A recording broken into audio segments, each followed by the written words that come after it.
So imagine a resume that says University of Chicago Booth School of Business, MBA, Purdue University, first job, Director of New Business Development for XYZ Company, a Kleiner Perkins portfolio company sold to Microsoft.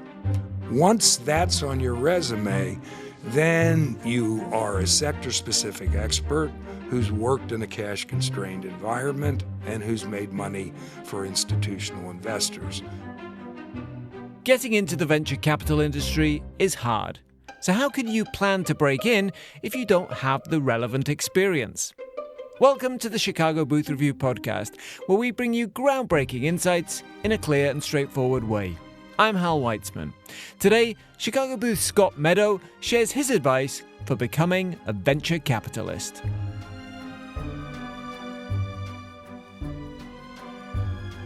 Scott Meadow, welcome to the Chicago Booth Review podcast. Thank you. I'm glad to be here. We're delighted to have you here. We're here to talk about venture capital. I know a lot of people want to get into it. Sounds so fun to lend money. People watch Shark Tank and they want to lend money to or invest in new companies.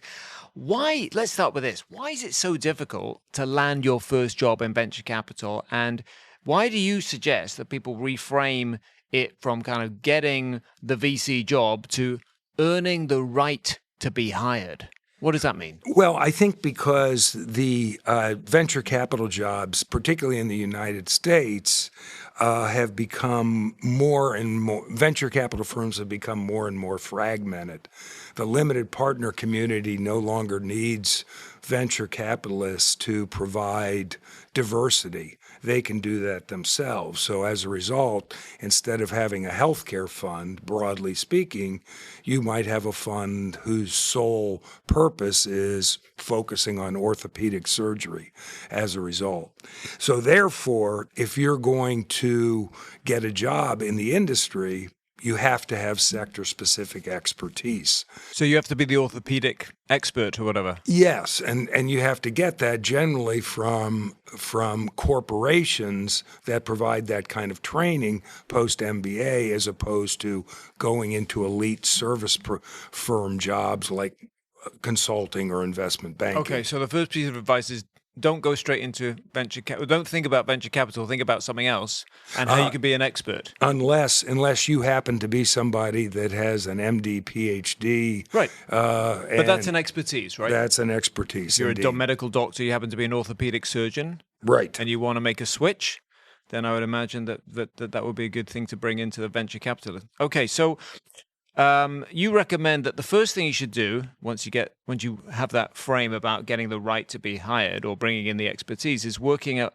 a well-financed portfolio company. What do you consider to be well-financed? Well, how should if I'm applying, how do I assess whether they are well-financed or not? Well, it's a little bit like getting into Chicago Booth, right? Why do people come and hire our students at Chicago Booth? Principally, they do so because the admissions office has pre-selected those individuals, and so therefore the chance of those individuals, being outstanding hires are pretty high. Think about it the same way. The most important thing is safety first. You don't want to be 32, 33, starting a family perhaps, and then all of a sudden be laid off because the firm ran out of money. So in selecting a company to go work for, it would really behoove you to find one that's financed by a top venture capital firm, because the likelihood of that firm running out of money is very, very low if they've got a high brand, a lot of high brand equity in the money that's supporting that venture. Okay, so first job, don't go for someone small and experimental. Not unless your partner or your family has a lot of money. Well, if you have a lot of money, then I suppose there's a whole different conversation. We're talking about normal folks. Okay, so you have a kind of a funnel, right, that helps people think about where they are and how they might progress. column 1, column 2, column 3, but essentially you move from firms to portfolio companies to management teams, mentors. Tell us about that process. What's in each column and how does it work? Well, the way I sort of think about it is, the first thing I would ask a student is, Hal, what are you thinking about when you're staring at the ceiling at 3 o'clock in the morning, right? Where do you want to be 5 years from now? What really excites you, et cetera? And let's just say that what you're particularly interested in is healthcare information technology, right? And so what I would recommend you do is, first of all, come up with a list of the top venture capital firms in the United States who fund healthcare information technology. And that creates the opportunity for you to learn several things by examining those companies. First of all, you learn right off the bat who are the top firms investing in the field, which is very, very useful. Then if you go into the personnel of the people in the firm, you can get a sense, okay, how do I, Hal, measure up relative to the associates that are in the firm? And if they have distinctive competences that are, different than mine, how do I go about getting those competencies? But that's really 20% of what you want to get out of that. The major thing you want to do is go through, imagine a list of 25 venture capital firms in that first column. And you go in, you sit on your laptop with a glass of wine over 6, 7, 8 weeks, and It's a big glass of wine. Yeah, it's a big glass of wine. Exactly correct. You can have multiple glasses. Oh, you can. Wine. Okay. Suddenly, I'm excited. Right. I figured that would spice things up a bit for you. And you go in and you look at the companies that, let's say, Andreessen Horowitz has financed. And you're looking at those companies with an eye towards two things in sort of ascending order of importance. Number one, can I, Hal, contribute something to this company? And that's of minor concern. Major concern, am I, Hal, super excited about what this company is doing, right? So if you go through and you're looking at 25 different venture capital firms and probably 30 or 40 different companies. That's hundreds of companies that you're looking at that are in healthcare information technology. So you're now getting a sense of the entire arena of investments of that type. And at the same time, you've selected maybe 15 or 20 companies, all of which are well-financed, that you're excited about and that you can contribute to. So that would sort of take us to column 2, if you will. And column 2, I would title portfolio companies of top venture capital firms in healthcare information technology that I'm excited about and that I can contribute to. And so now I have a list of, let's call it 15 or 20 companies. So I'm narrowing things down. And one thing that I can really feel good about as I look at that array of companies is all of them are financed by top venture firms. So the likelihood that they're going to run out of money is very, very low, because those firms not only have plenty of money, but they have the kind of franchise so that if they called somebody to come into even a down round, it's highly likely that they're going to participate. So safety first, right? That's the reason why we want to get well-sponsored companies. So now in column 2, we've got a list of companies that Hal is excited about, that he can contribute to, that's in the sector that you're interested in, and that are funded by top VC firms. Which brings me to column 3, if you want me to continue on with this. Okay. Yeah. So column 3, I would title portfolio companies of top venture capital firms in healthcare information technology that I'm excited about, that I can contribute to, that are managed by serial entrepreneurs. Because, chances are you haven't really participated in the entrepreneurial ecosystem at the highest level. And so you want to wrap yourself in the blanket of experience. And so in doing so, now you pour yourself another glass of wine and you begin to go through the 15 companies that you've got in column 2. And the 15 companies in column 2, you start looking at the management teams, and you're sort of looking for 3 things in particular. Number one, does the C-suite and your coworkers, it would be great if both were the case, does the C-suite and your coworkers have sector-specific expertise? Have they worked in a cash-constrained environment, i.e., a company that's been funded by a venture capital firm as opposed to Eli Lilly? And then, most importantly, have they been successful? Have they made money for institutional investors before? So there may be people, the venture capitalists in column 1, that want to fund somebody in their first venture. That might be a nice thing for that entrepreneur, but it's not a good umbrella for you to get under if you're trying to learn how to be an entrepreneur. So I'm a big advocate about, having sort of a tutorial through my first venture, right?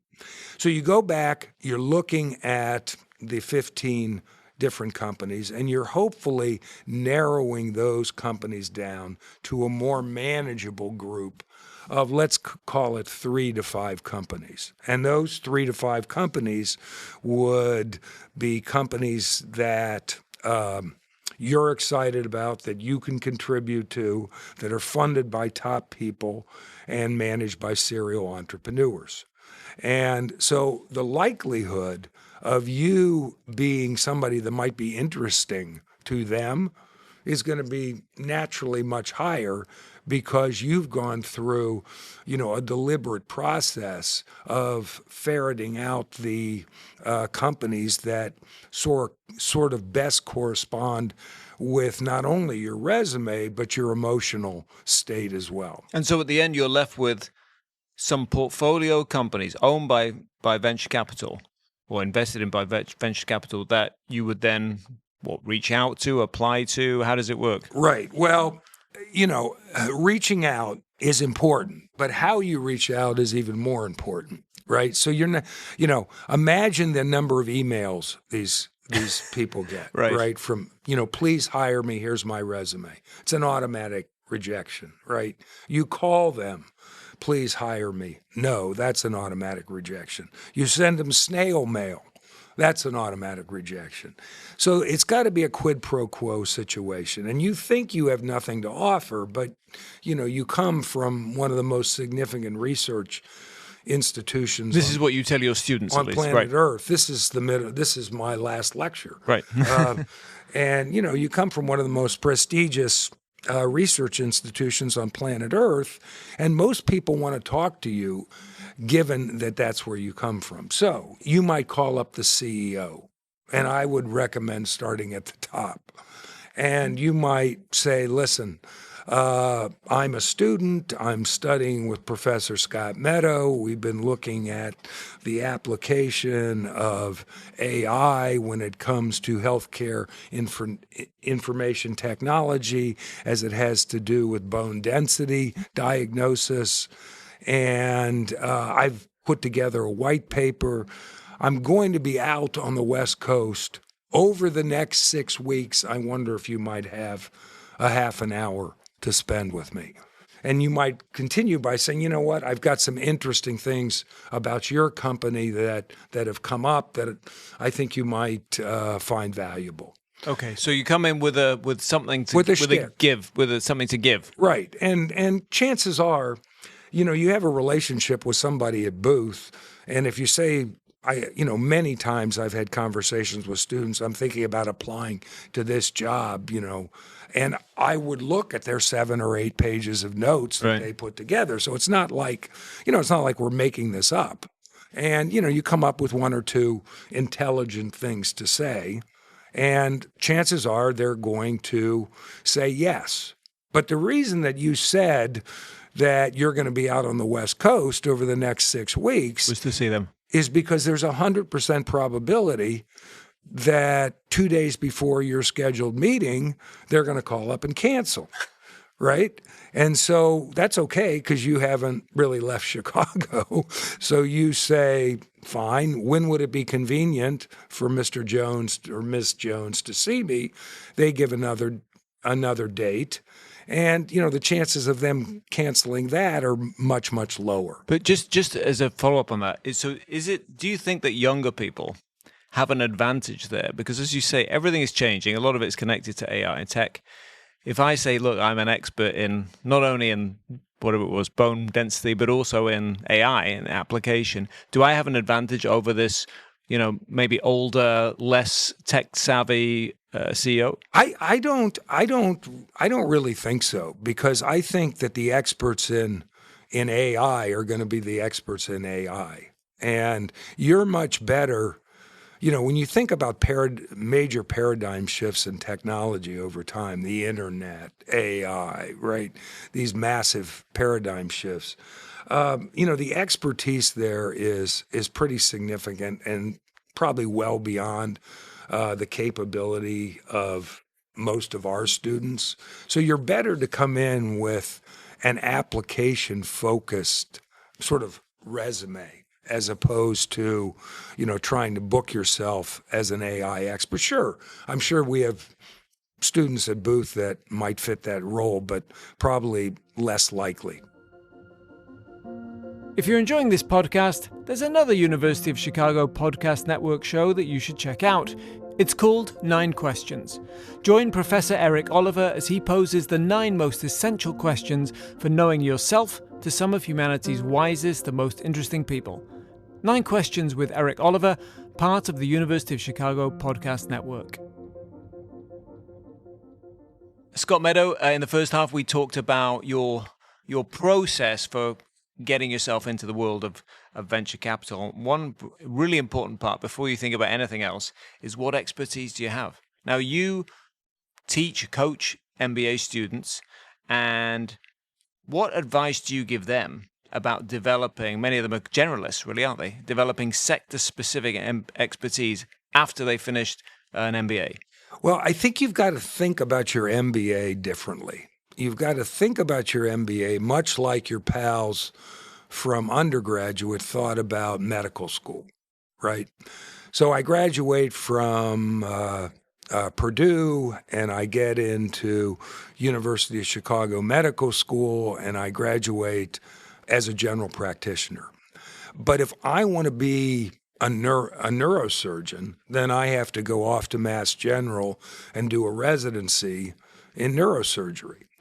So what I would suggest is think of your MBA as that medical school education, and your first job as the residency that's going to provide you with the sector-specific expertise to go on and be a neurosurgeon.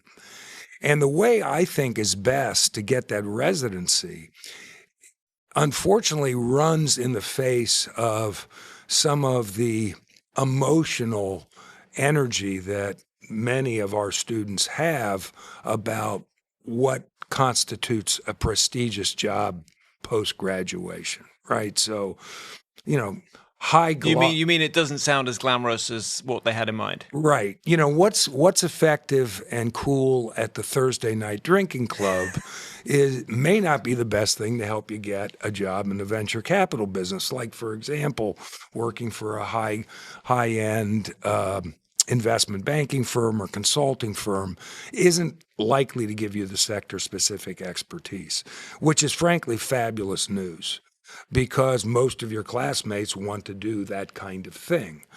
So if you can instead find yourself joining a company like, let's call it Medtronics, and working in a management training program where over the next 3 years, first of all, there's going to be lower competition, particularly from, your Chicago Booth or other comparable business schools for those kinds of jobs.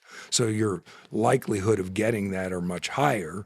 And during the next 3 years, you're going to do a 360-degree trip around the human body, looking at Medtronics' products, and you're going to look at each one of those products through the lens of different functional areas: marketing, sales, accounting, R&D, et cetera, et cetera. And so you emerge out of that Medtronics intern program as a sector-specific expert at that point in time. It's not necessary to throw your elbows around and try to get a job with a venture capital firm, although I've had many students that have gotten jobs with venture capital firms. But you're just a perfect person to segue in to a portfolio company that is managed by a top venture capital firm. So imagine a resume that says University of Chicago Booth School of Business, MBA, Purdue University, first job, Director of New Business Development for XYZ Company, a Kleiner Perkins portfolio company sold to Microsoft. Once that's on your resume, then you are a sector-specific expert who's worked in a cash-constrained environment and who's made money for institutional investors. So at that point, you're 35 and you're at a crossroads, right? And the crossroads is, I am now a bona fide, proven quantity in the entrepreneurial ecosystem. So I can now knock on the door of a venture capital firm, preferably the one that backed the company that I was just working with, and say, you ought to hire me. Well, why? Well, I'm a sector-specific expert. Secondly, if I take a board seat, or if you take me to a board meeting, I've already worked in a cash-constrained environment, so I'm going to be able to look at that through an operating lens with a more conservative perspective than I might otherwise have. And you got a really better chance of getting a job like that. On the other hand, you might decide, you know what? It was so much fun working in a venture. I don't have to worry about politics in the same way, et cetera, et cetera. I'm going to join another venture. And you move yourself up the operating chain until hopefully by the time you're 40, you're a CEO of your own company. I see. So there are two paths really. One is Yes. either go through the portfolio companies and gain deeper expertise or different kinds of expertise, and the other one is to go and become more of a generalist. Would you ever worry about getting pigeonholed or getting too specific?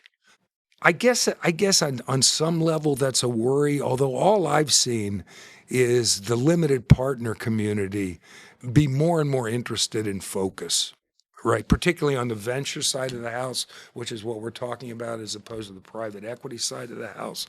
So I think to the extent that, you can get that deep expertise, and medical devices are not all medical devices, but there's enough similarity where you could probably make your way over a broader swath of the landscape than you might think. Mm-hmm. And it really makes a difference to be in a portfolio company as opposed to just being in a public company, let's say. Well, no, because at a public company, you've never worked in a cash-constrained environment. I see. So that's the difference. Yeah, I mean, I'm a clinical professor, which means, I'm not getting a free first-class ticket to Oslo. That's not in my future, but theoretically I can afford my own first-class ticket to Oslo, right? And as a clinical professor, what's my biggest regret, as a practicing venture capitalist over, multiple years, that I had never worked for a portfolio company. I would have arguments with CEOs,